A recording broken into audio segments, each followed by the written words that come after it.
بسم اللہ الرحمن الرحیم۔ شروع کرتا ہوں اللہ کے پاک نام سے جو بہت بڑا مہربان نہایت رحم والا ہے۔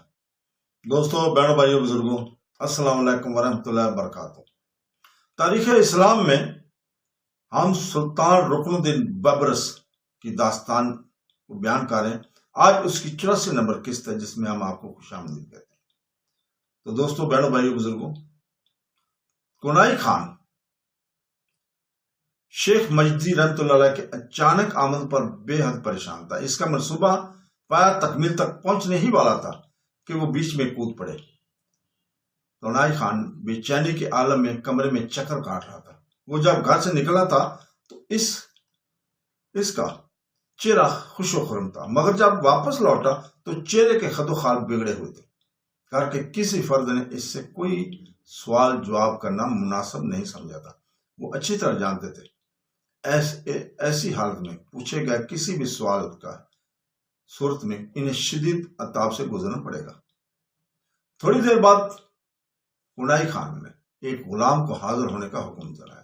وہ غلام گھر سے باہر کے امور پر مقرر تھا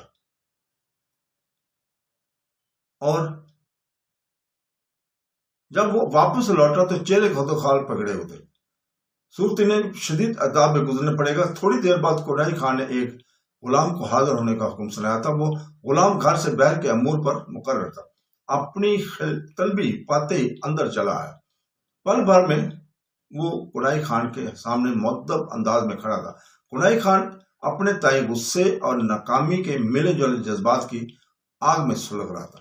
اس نے ایک تیز نگاہ اس پر ڈالی تو وہ اپنی جگہ کھڑے کام کر رہ گیا تھا۔ کنائی خان نے نظریں اس کے چہرے پر سے ہٹائیں اور کمرے کے پہلو کی جانب بنے ہوئے چھوٹے سے طاق کی جانب بڑھ گیا۔ طاق میں سے اس نے نفیس سیاہ پتھر کی سرائی نکالی۔ دوسرے پل شراب کی سرائی اس کے منہ کے ساتھ لگی ہوئی تھی۔ شراب اس کے چہرے کے ساتھ ساتھ کپڑوں کو بھی تر بتر کر رہی تھی۔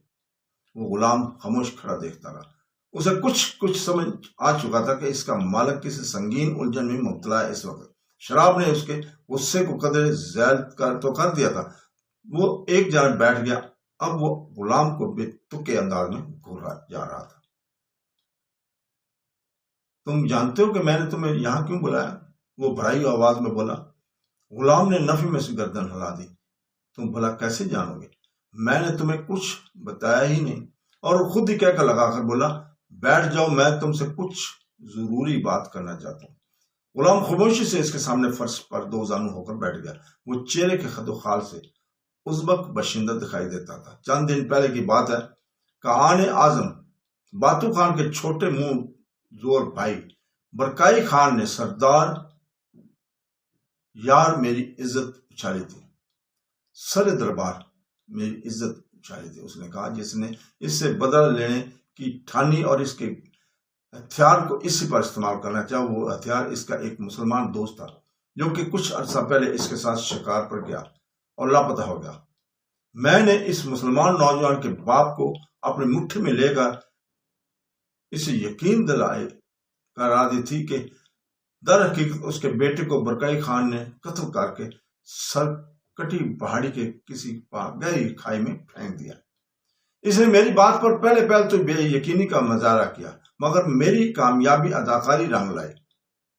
وہ یقین کرنے پر مجبور ہو گیا۔ میں نے اسے مشورہ دیا وہ کوتوالی میں برکائی خان کے خلاف اپنے بیٹے کے قتل کا مقدمہ درج کرانے تک اسے انصاف مل سکے۔ برکائی خان کی موت کی سزا، مگر عین موقع پر ایک خبیث بوڑھا بیچ میں آن کودا اور سارا کھیل بگاڑ کر رکھ دیا۔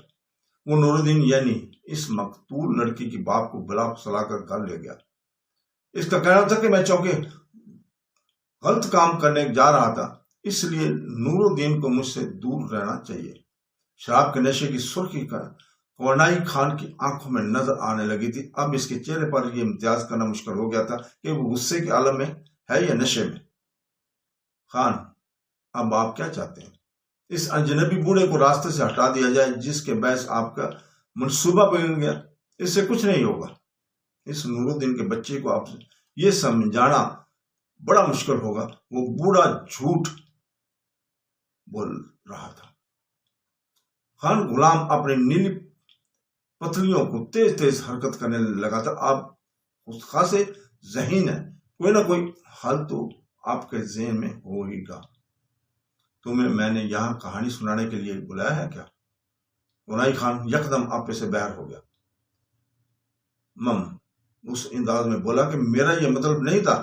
خان بڑا آپ کے سامنے کیا حیثیت رکھتا ہے؟ میں کچھ نہیں جانتا. انہیں چند ساتوں میں مجھے کوئی ایسا مشورہ دینا ہو جو میرے ذہن میں ابھی تک نہیں آیا. وہ غلام حکم سن کر تعجب میں پڑ گیا. وہ انتہائی ذہین تھا اور اس ذہانت کے باعث اسے غنائی خان نے ایک دوسرے منگول کی راہ سے ہٹا کر حاصل کیا تھا، کیونکہ پہلے بھی کئی معاملوں میں اسی غلام کے مشورے کام آ چکے تھے. اس لیے غنائی خان کو آخری امید ہی اس سے وابستہ ہو گئی تھی. وہ غلام سن کر تعجب میں پڑ گیا اور وہ انتہائی ذہین تھا. اس ذہانت کے باعث اسے غنائی خان نے ایک دوسرے منگول کو راہ سے ہٹا کر حاصل کیا تھا. خان غلام متفکر لہجے میں گویا ہوا، میری عقل کے مطابق ایک ہی حل ہے کہ تمام منصوبے کو الٹا دیا جائے. کیا مطلب؟ غنائی خان نے تیاری چڑھا کر غصے سے بولا. میرا کہنے کا مطلب یہ ہے کہ آپ گزشتہ دن سے اس مسلمان سے مل جل رہے ہیں. یقیناً اب تک اس کے گھر کی پانی مکین بھی آپ کی سوچ سے واقف ہو چکے ہیں. باقی مکین بھی آپ پہلے نور الدین کے ذریعے مقدمہ دائر کرنے کی کوشش کر رہے تھے. اب اس کوشش کو اس کر کے کسی اور مکین کے سپرد کر دیا جائے تو کام نکل جائے گا. ذرا کھل کر بتاؤ. غنائی خان سمجھ کر سیدھا ہو گیا تھا. دیکھیے خان، ہر رات میں دو سپاہی زیادہ لباس میں، سادہ لباس میں نور الدین کے گھر میں شب خون ماریں گے اور صرف نور الدین اور اجنبی بوڑھے کو قتل کر دیں گے. قتل کرنے کے بعد وہ گھر کے مکینوں کو دھمکائیں گے کہ وہ لوگ یہ شہر چھوڑ کر بھاگ جائیں، ورنہ ان کے ساتھ بھی یہی سلوک کیا جائے گا اور پھر صبح آپ تو ان کے گھر جائیں گے. لاجواب. تو غنائی خان کی آنکھوں میں چمک بڑھے گی. میں اگلی صبح اس کے گھر جاؤں گا اور قتل کے سائے پر پہلے حیرت اور پھر افسوس کروں گا. جب وہ مجھے دھمکی کے بارے میں بتائیں گے تو میں ان کی دلجوئی کرتے ہوئے انہیں پوری مدد کی پیشکش کروں گا اور ان میں کوئی فرق تو میرے دام میں آ ہی جائے گا. کوئی فرق تو میرے دام میں آ ہی جائے گا. اور غلام محض مسکرا کر رہ گیا تھا. دوستو، اس کے ساتھ ہی اجازت چاہتے ہیں. کل تک کے لیے اللہ حافظ.